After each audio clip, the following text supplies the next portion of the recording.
We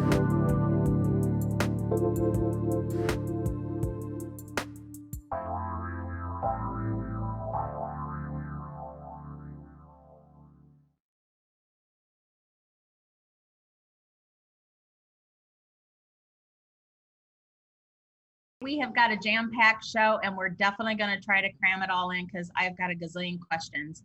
We have from the Rhine Research Center here in Durham, North Carolina, we have John Kruth, who is the executive director and also part of the research and the education department. So, but my name is Lisa Ann. I am with angelmessagestoyou.com. That's angel messages, the number 2, the letter u.com. If you're interested in getting a personalized reading, please feel free to reach me at my website, or you can reach me at 919-744-9691. So as I do at the beginning of every show, I try to pull an oracle card just for some guidance for anybody. This message is timeless, so whenever it is that you do hear it, it is meant for you. So the card that we got today is the secrecy. And basically what this means is that, I know, right? You are the keeper of many secrets, and we all hold many secrets, but also just to let you know that the secrets that you need for the answers you seek are also inside of you. So just remember to consult your higher counsel and ask, because your gut will tell you what's right or wrong. So anyway, let's get on with this. So again, Don, thank you so much for joining us today. I am so grateful, and we have got so many questions. We're going to be short on break, and I do want to let everybody know that about the 45-minute mark, we're going to give a phone number where you can actually get a 1-year membership as a scientific supporter and a printed copy of the Journal of Parapsychology. And this is going to give you access to a video library plus the personal speakers.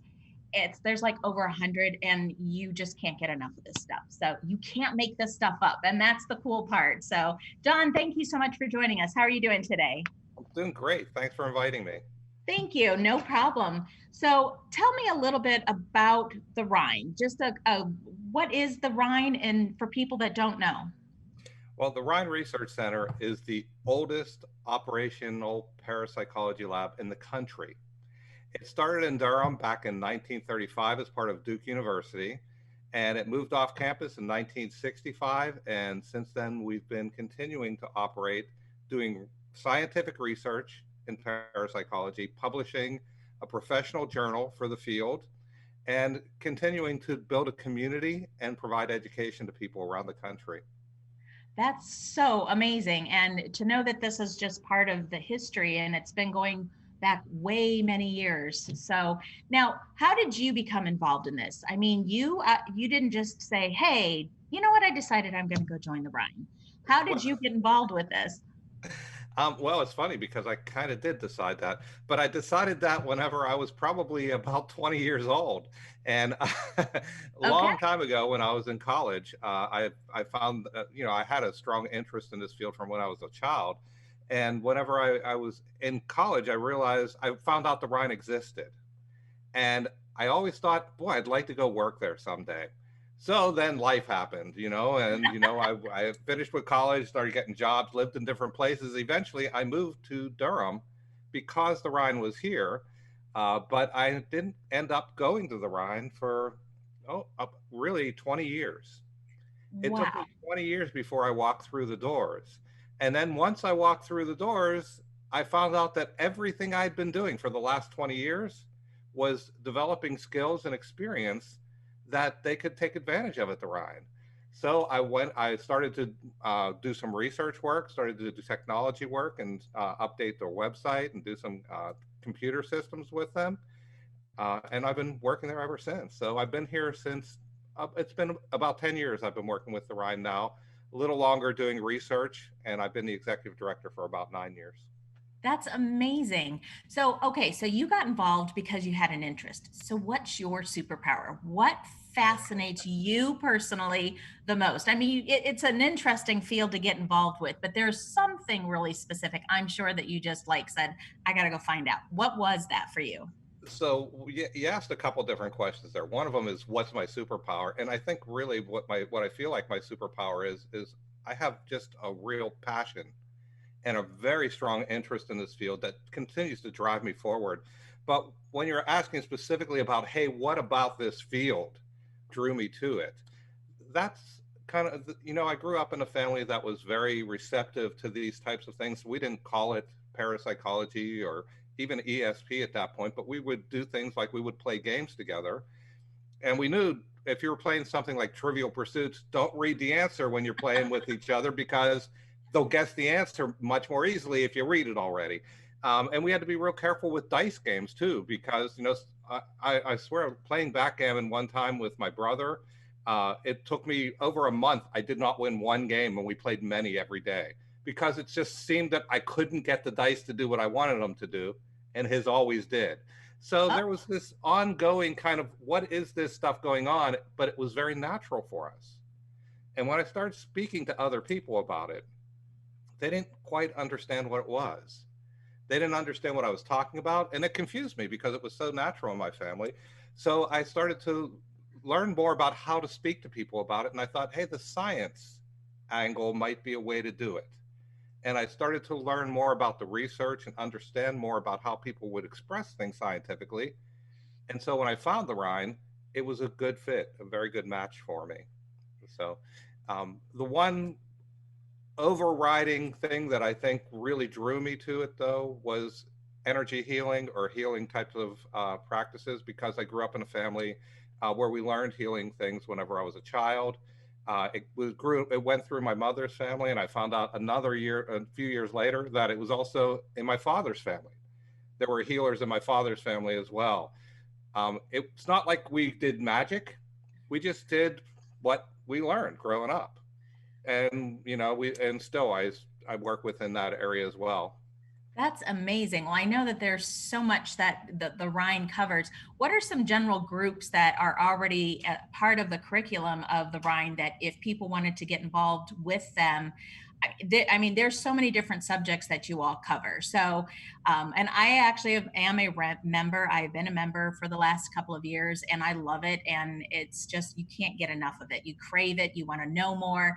But tell us about some of the groups that are there. Well, Lisa, whenever I talk about the Rhine, I always talk about three pillars. One is the research work, which I'm sure we'll go into more in detail later.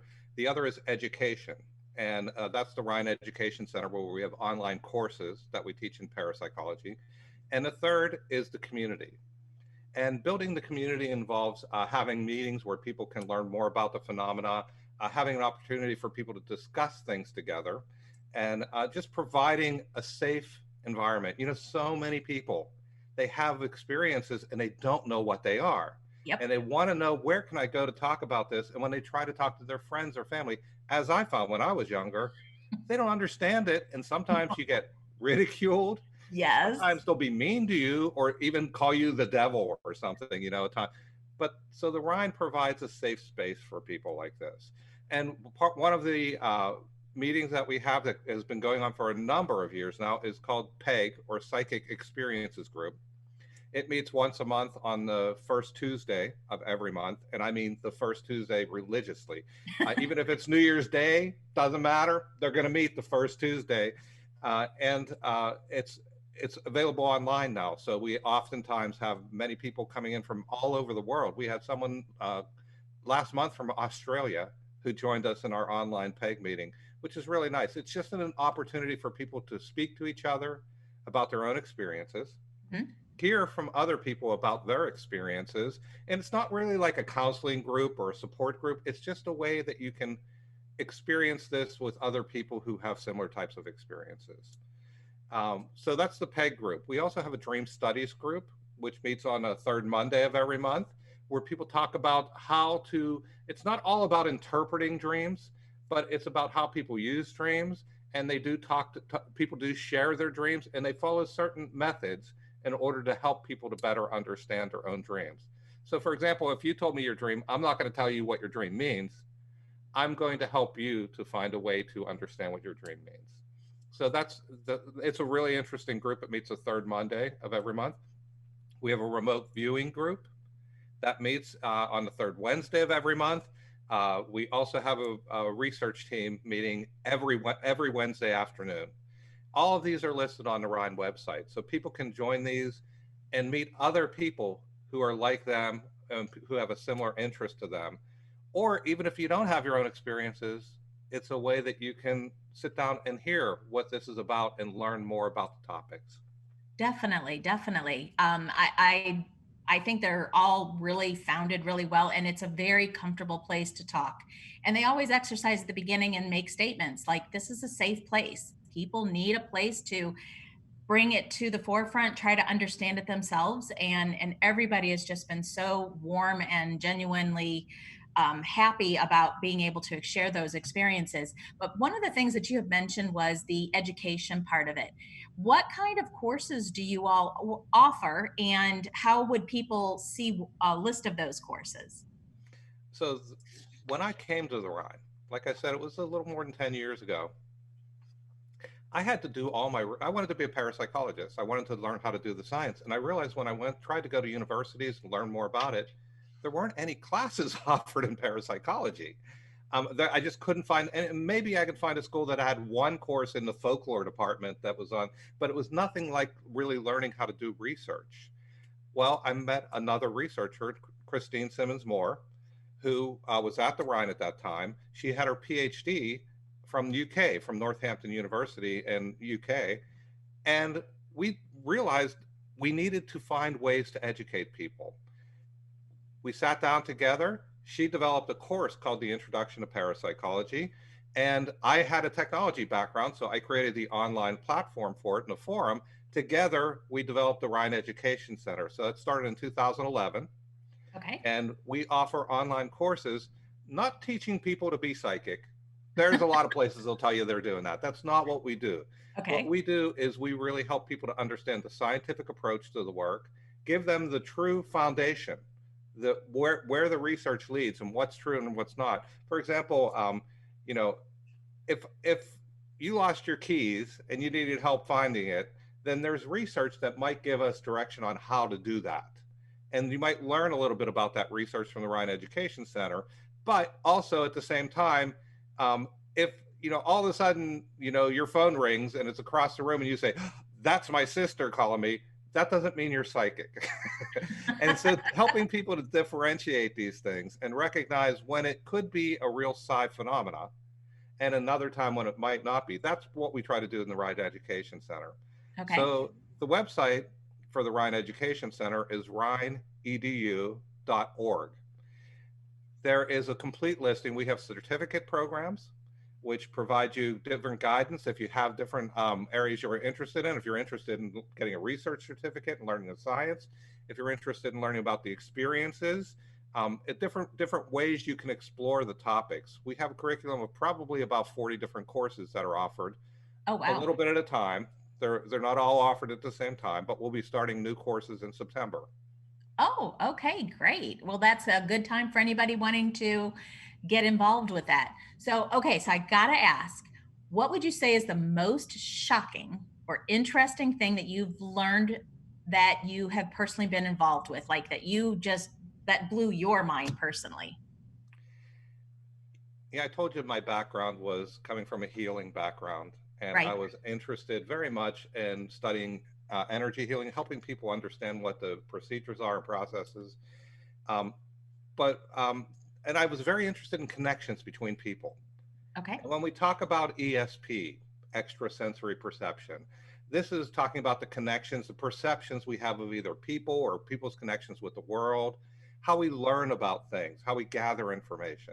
But there's another part of what we study, which is called PK or psychokinesis, which is the expressive part of psi. And this is where mind matter interaction, having an effect on the world, being able to influence things with your intention. It was something I never really had much interest in. Really wasn't very concerned with it at all. About a number of years ago, I was sitting in the Rhine Library with 11 other researchers, and we're all sitting around the table because this woman had come to visit because she was going to demonstrate PK for us. She was going to demonstrate psychokinesis. She had created something called a psi wheel, I don't know if you're familiar with what this is. Are you, Lisa? Actually, I just saw the video on that, and I printed off how to make my own wheel. I need to clear out a pickle jar or something to make sure that the environment. But I just saw the video on this. This was fascinating. But keep going. This is cool. So a psi wheel is essentially an aluminum foil pinwheel. It's a little aluminum foil fan on top of a pin that's inside of a jar, and she was going to make it spin. And so there's 11 researchers sitting around the table, and she takes a few minutes and puts her hand next to it, and it started to spin.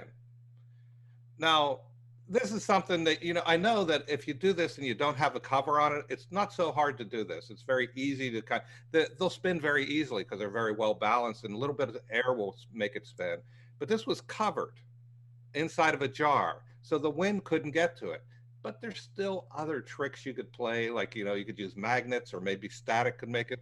Right. So as it started spinning, my first thought is, nobody's filming this. This is happening. It's like happening in front of us, and no one's filming it. I'd never seen anything like this before, and she had it spinning consistently. So I took out my little crappy camera from my phone and went down and ran down with my shaky hand, and I took some video of her doing this. And I asked her, I said, "Can you stop it now?" And she stopped, and it stopped spinning. And I said, "Can you make it spin the other way?" And she used her finger and just kind of moved it, and it started spinning the other direction. I said, "Stop it again," and made her spin it back the other way. So she was demonstrating control. Wow. That was, I'd never seen anything like that before. And she could do it consistently. I mean, she sat down in a room. It wasn't something that just happened accidentally. She sat down in a room full of people who are researchers, who are very carefully controlling the situation. And that was where it really drove me into a whole nother direction in my research at that point. Definitely. Oh my gosh. Yeah, I have it printed off. I'm going to make one of those, but like I said, I need to get the environment because, winds, the fan, whatever. But so if somebody has an experience, like this lady specifically came to the Rhine and said, "I can do stuff." So if somebody comes forward and says, "Well, I can do that too," what would you say? How, like, do people just call you up and say, "Hey, I can do this stuff," or "I want to show you what I can do"? How is that process with the Rhine? So actually, she didn't just come and tell us, "I can do this." She was Oh, invited. She was invited by some researchers to come down because she was having these experiences. Her name is Shirley Black, okay. and she's in Canada. She was having what we call poltergeist experiences, where there are, many people think of poltergeist and they think there's a ghost that's going around moving things and like in the movie, Indian burial grounds, things like this, right? Right? But this is not their experience she was having. She was having experience that were objects moving around whenever she got upset, whenever she got excited, when her emotions would build, objects would move around her. And so she was trying to find ways to stop it, because she said one night she got into an argument with her husband, and during the argument their emotions got high and the washing machine started to move across the floor. Oh And my she got God. worried about what she might do if it really got out of hand. So she looked for some help. She's had a number of near-death experiences, and Okay. it exacerbated this situation. So she was looking for a way to reduce it, and she contacted a few researchers, and one of the researchers recommended that maybe if she tried to control it herself, that she might be able to reduce the unintentional effects. And so she started to try to control it by spinning this wheel. I have to tell you, Lisa, you say you want to build your own. It took her months before it actually started spinning, but she was dedicated and motivated to do it all the time. Every night she would spend hours or an hour or more focusing on trying to do this. And then once it started happening, she started to understand why it was happening and started to build on it. So one of the researchers who saw what she had done invited her to the ride so we could see if we could see it for ourselves. And we did some further tests with her.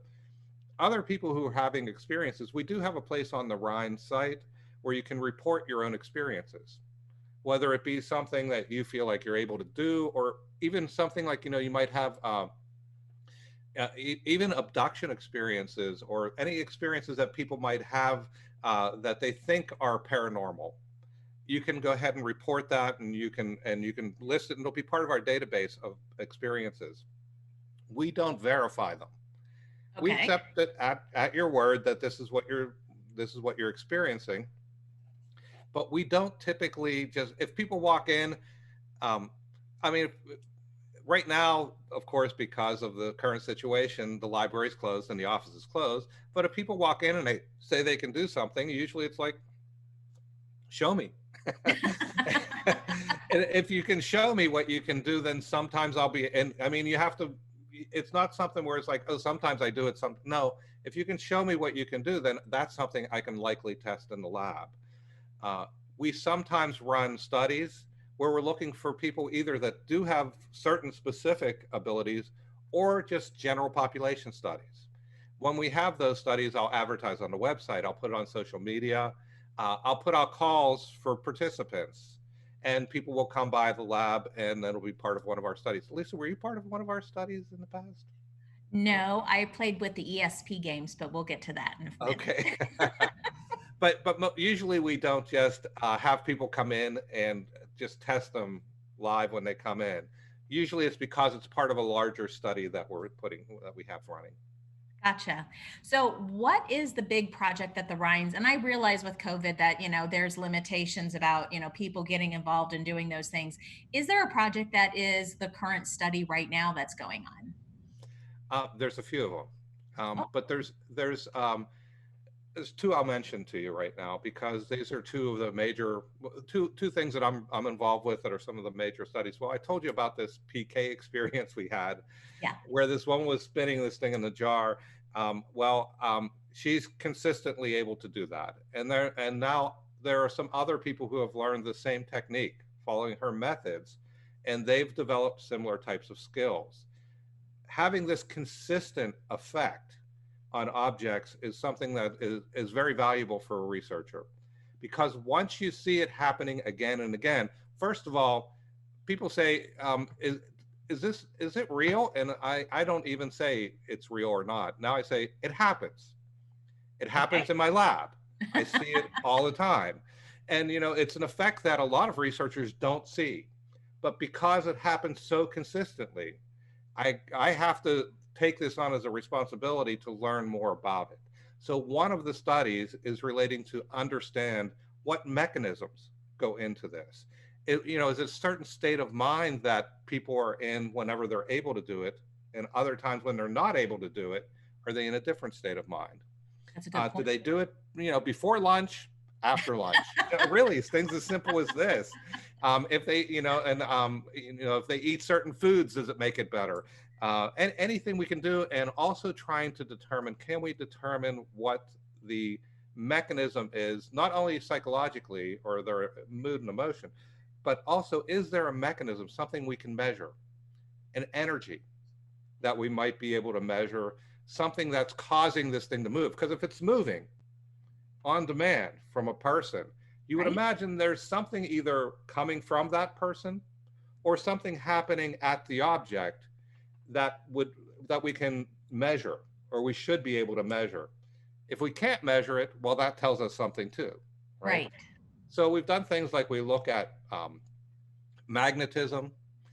We look at things like even the Earth's magnetic pull, or the position of the stars. There's something called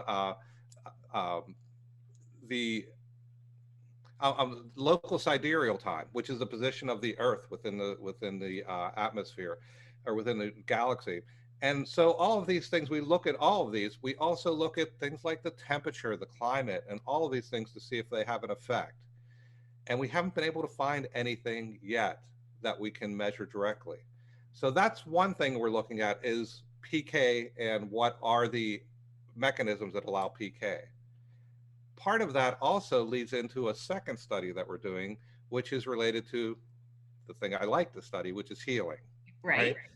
But when I'm looking at healing, I'm not only looking at healing, I have a special room that measures what we call biophotons. These are every organic being, or every bit of organic matter presents light from their body in an ultraviolet range. It's not really the aura that people talk about, but it is a natural thing. Now, back in the 1970s, when they started to really explore this, it was crazy talk. No one believed it. Now it's Right. being studied at MIT. It's being studied at, Berkeley, all over the world, in Japan, Italy, and Germany. And it's very, very common in biology now for people to study biophotons. We're looking at biophotons to see if they are a mechanism that might be enabling healing or Mhm. also might be enabling other psi phenomena. That is so amazing. All right, so we're going to take a real quick commercial break. And when we come back, I want to jump more into this.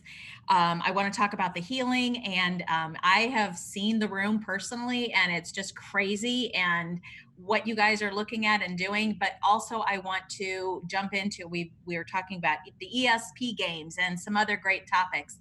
So if you could just hold on with me, we'll be coming right back. But my name is Lisa Ann, and you are listening to Message Delivery. You can't make this stuff up. We'll be right back.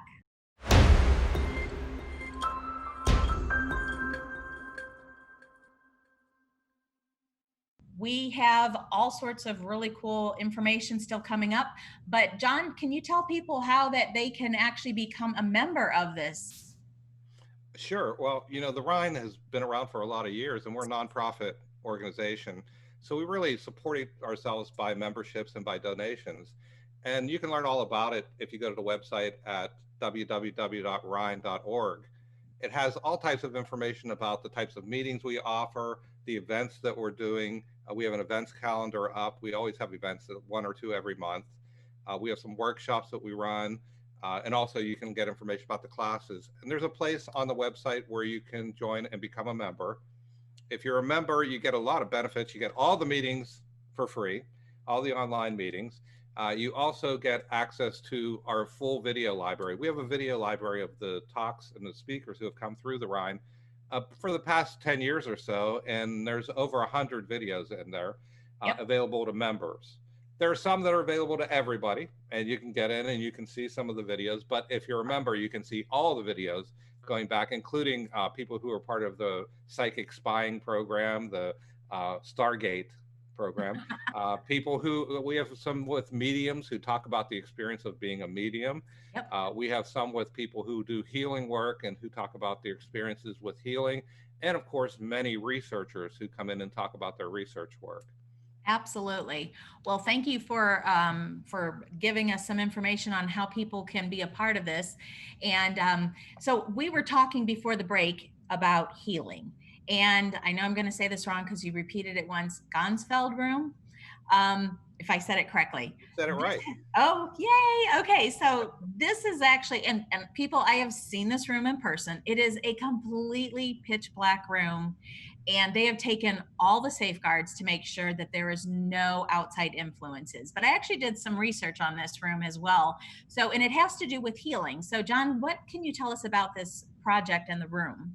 So you're using two different terms here. One is the dark room is our bioenergy lab.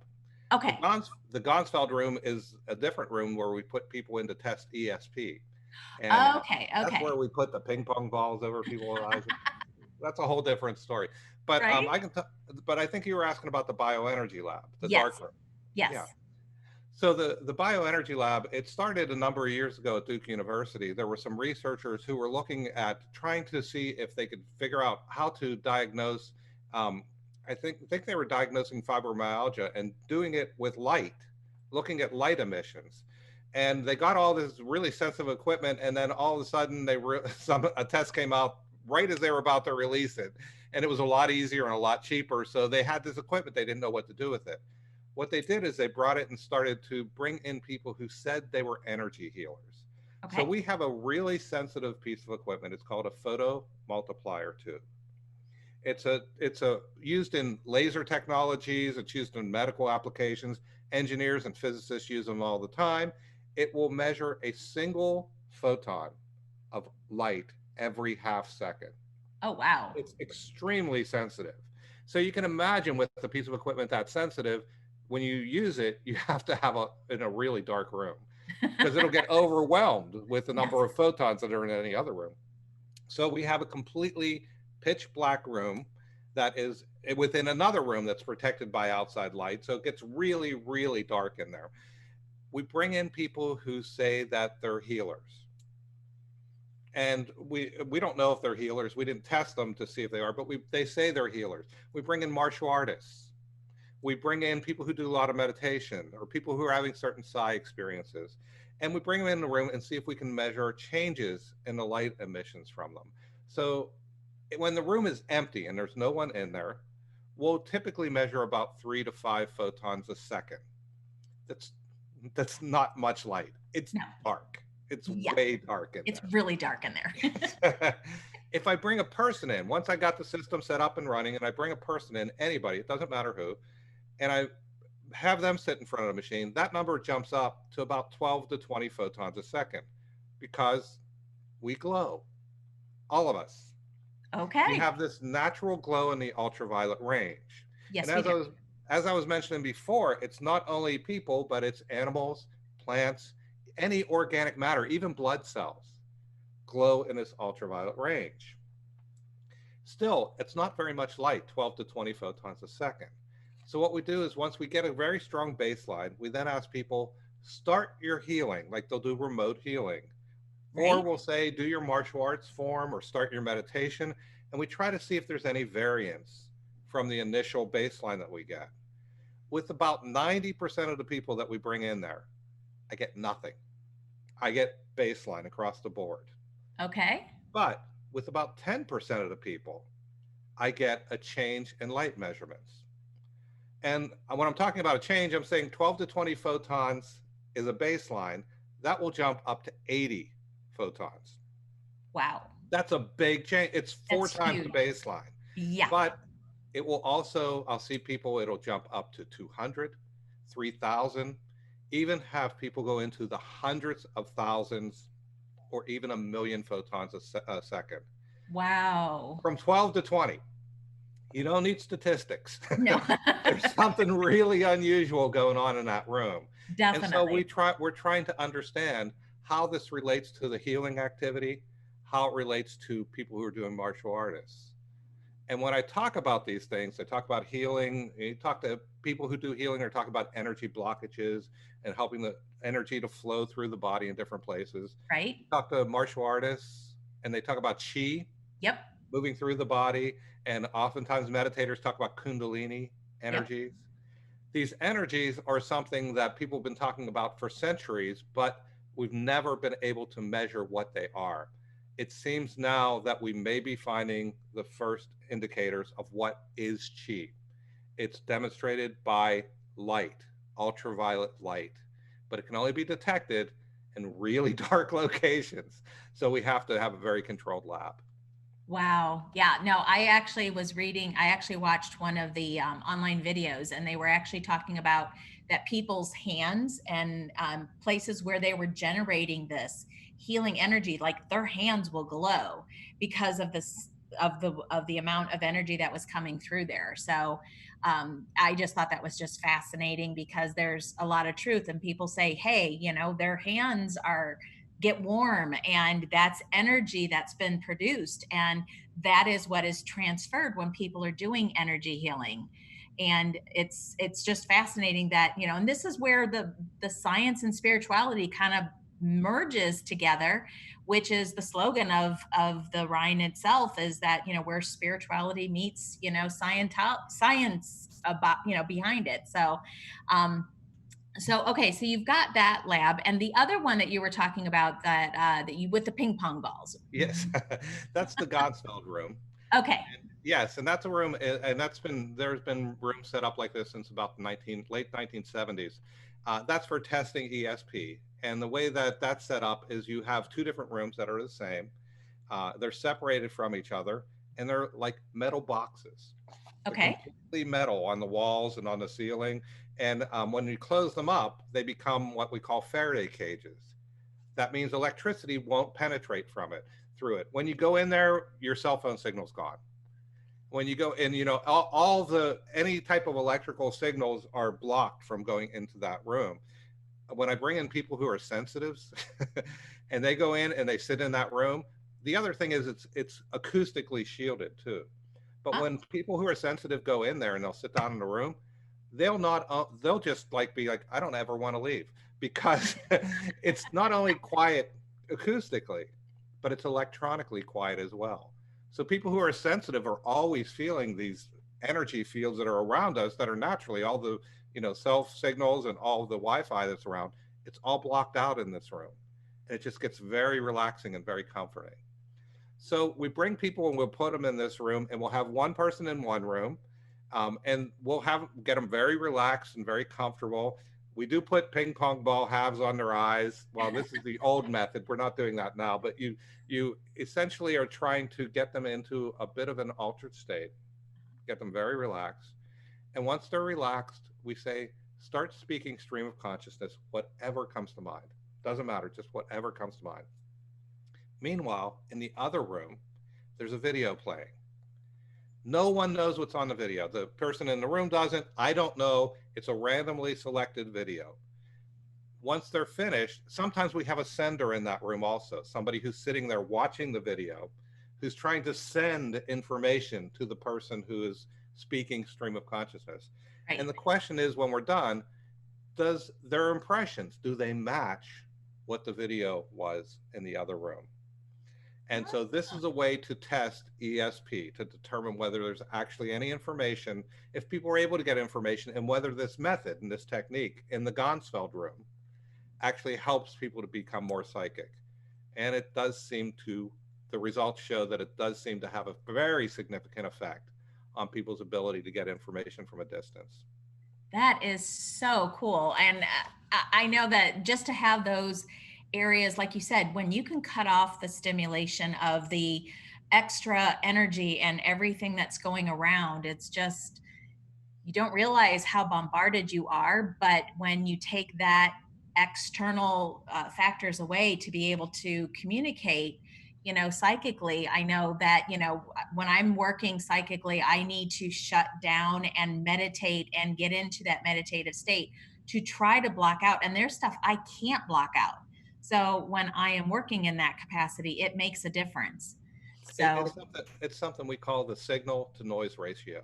The yes. idea is that there's information out there that you can get to, but there's so much noise in our brains on a normal day, in a normal situation, that you need to quiet it down doing meditation and putting yourself in a different type of state. So yes, exactly what you're describing is what we're trying to accomplish there. Yeah, try being a woman and then dealing with all the brain stuff that we deal with. It just needs, we need to bring it down a few levels. So, okay, so what is the ESP games? And I know what this is, but I'm going to let you tell it because this is so cool. But before we do, hold on.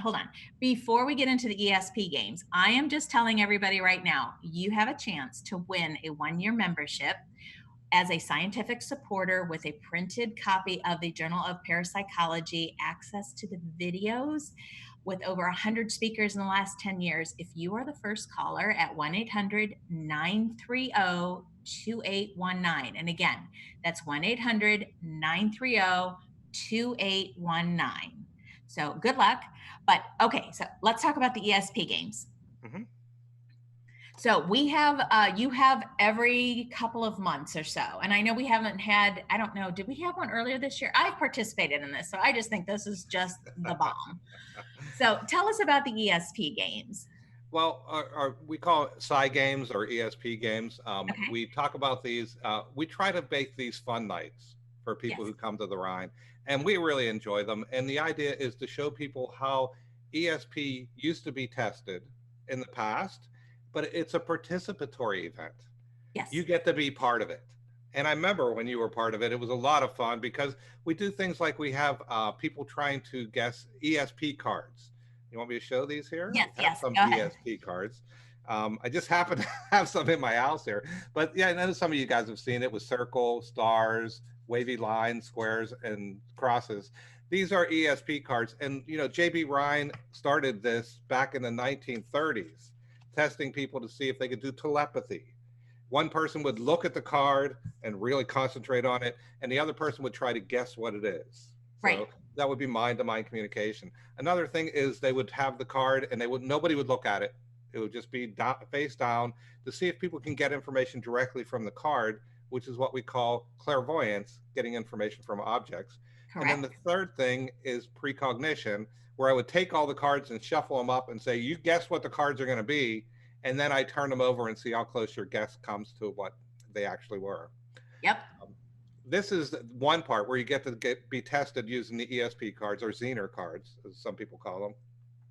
We also have an area where you learn a little bit about remote viewing, and you get to do some remote viewing and practice it. We also have people try to affect machines with their intention. So we have some electronics that measure different activities, and we say, try to make the lights go in a circle in a certain direction, or try to make it go like this. Or try to guess which one of the lights is going to light up next. Right. And this is what we call psychokinesis. It's electronic or micro PK. So these are things we do. And then once we do this in little groups and people move around from one station to another, and then everybody comes back together. And what do we do then, Lisa? We bend spoons. This was so cool. Okay, so I know I am excited, and I want you to know that I actually won a couple of categories for the time that I was there, and I got my very own ESP mug.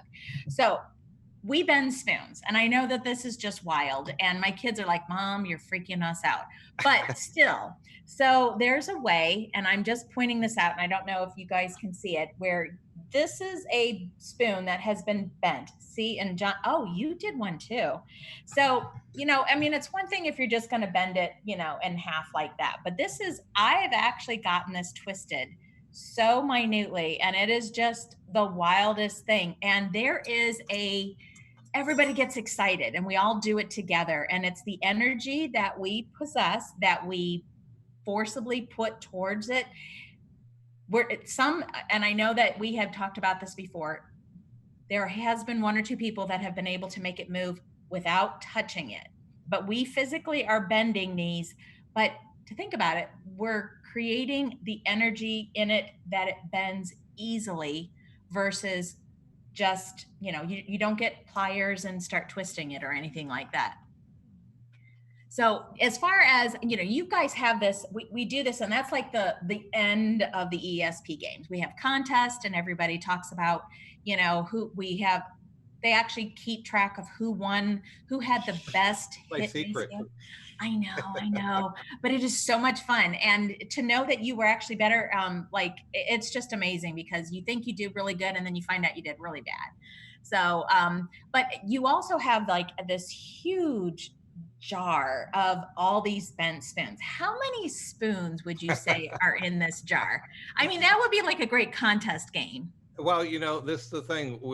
When we just started, when people would come to the side games, they would bend so many spoons that they would leave them. Yes. I mean, I couldn't imagine, because if to me it was something magic that was happening, and I took mine home like whenever it happened to me. But some people did so many, they just leave them there. And so we started to have this big collection. We were going, what are we going to do with them? So we got a big jar, and we started putting them in there, and it's accumulated. And now we have a full jar that's big, and we've actually gotten a second jar because the first one got full. So we are getting more and more as time goes on. I'm not going to tell you how many, because usually around Halloween time, we have a door prize. Guess how many spoons are in the jar? Oh, wow. Okay. Well, it's coming up. But let's just say it's more than 100 and less than 1,000. Okay. There's a lot of them, though. Yes. Mm-hmm.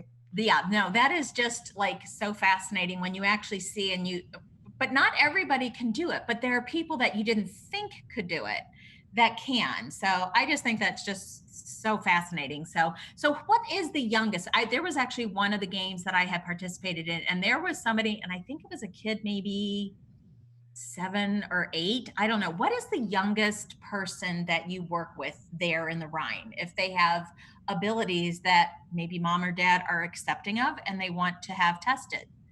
So a lot of people ask us, do you test children?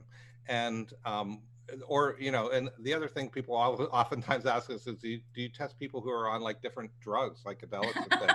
And what my standard answer is, those are two groups that are really hard to get to follow directions.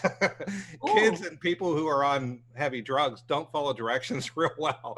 Right. So we typically don't use them, and you have to have a special ability and special permission to test them in very controlled situations. Right now, we're not doing any testing with children, but at the side games, we had parents who brought their children. And I think the night you were there, we had the young boy there Yes. who was he was actually doing really well at some of the electronic PK, having an effect on the random number generators we have there. And I remember when I asked him, I said, "Do it." He did it once, and I said, "Can you do it again?" And he did. And I said, "What were you thinking when you do it?" And he said, "I was just thinking, smile," which he was trying to bring forth emotions and be happy. And when he did, he saw this effect. This is exactly what we test. How do emotions affect our abilities and our perceptive abilities and also our expressive abilities? And we find that they do tend to relate to emotional activity. Huh. Okay, so I know that there are some people that are definitely, and I want to make sure because we're getting low on time.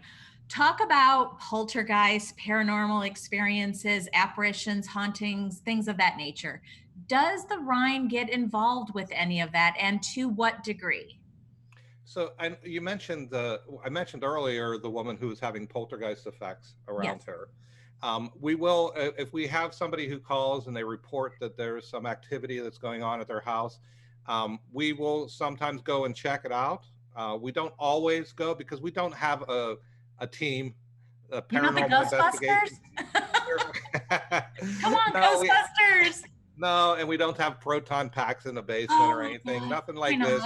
not? We usually, if there's somebody who wants to investigate that, we do have certain people we'll refer them to. But we do investigations. I have done investigations with poltergeists, mainly because it was clear that there were people who needed help. They weren't trying to say, "Oh, this is happening, come investigate and get us on TV." They were really checking to see how can we make this stop, because like this little boy was having effects on the TV remote and his grandmother's computer, the washing machine, the telephones, and his cell phone. He couldn't even carry a cell phone. They were really concerned that it was getting expensive. Yeah, and, definitely. and so we did do an investigation on this and tried to help him alleviate this and reduce the activity. And it worked really well. But we look at poltergeists like, instead of being something where there is a spirit involved, the first thing we look at is there a person who might be having effects? We know PK occurs. We've been able to measure this in the lab. So Right. the question is, we know it happens. It can happen unconsciously because we know people have subconscious effects. So is there some place that we might be seeing a subconscious effect occurring, rather than saying that it's a spirit that we can't measure because we don't have ghost meters? I mean, they just don't exist. I'm sure somebody will come up with something that will maybe sometime in the future, but you guys are on to so many really cool projects that there's no question that somebody will evoke some type of a line of thinking that might actually help to create a standard environment for which it can be measured. So, which is the scientific side.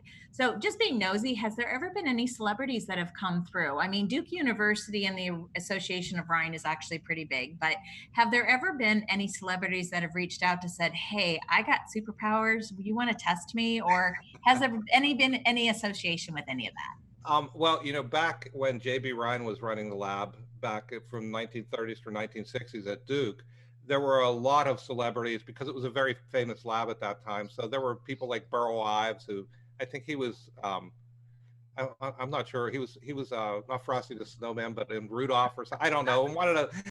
But he was a singer, and there were some other very popular, very famous stars who came through. I have had, within the last few years that I've been there, I've had a few people who came through.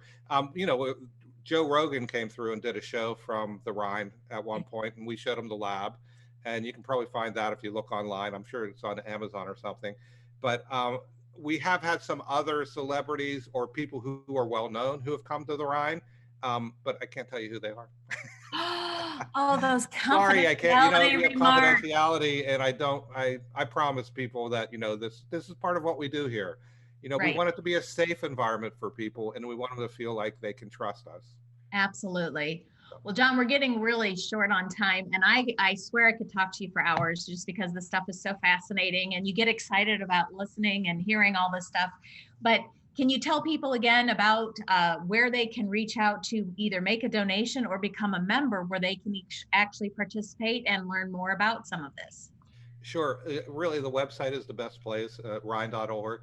You can follow us on social media. Look for us on Facebook and Twitter, and see if you can learn more about it. We also have the Rhine Education Center, which is a really good resource for people who want to know more about the phenomena. I believe that next quarter, starting in September, we're going to have an introduction to parapsychology course where you can learn about the basics, you can learn the terminology of what we study, and also learn the basic experiments and what's real and what's stories.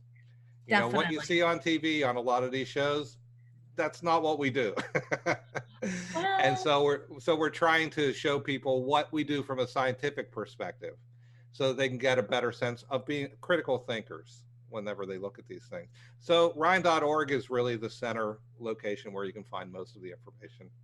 well, I personally am a member, and I would encourage everybody to reach out and become a member. It's just a plethora of information. But on that note, John, I want to say thank you very much for joining me today. It has just been so exciting and to learn about all of this. And my name is Lisa Ann, and you have been listening to Message Delivery. You can't make this stuff up. And again, if you are interested in getting a personal reading, you can reach out to me at angelmessages2u.com. That's angel messages, the number 2, the letter u.com. Or you can reach me at 919-744-9691. But on that note, John, again, thank you so much. And I am really grateful. And I will see you at the next ESP Games or the next meeting. Yes. Great to see you today. Thanks for inviting me. Thank you so much. Thank you, everybody, for joining me. And we will see you. Actually, I'm on next week. We've got another fascinating topic. Have a good day, everybody. Bye-bye.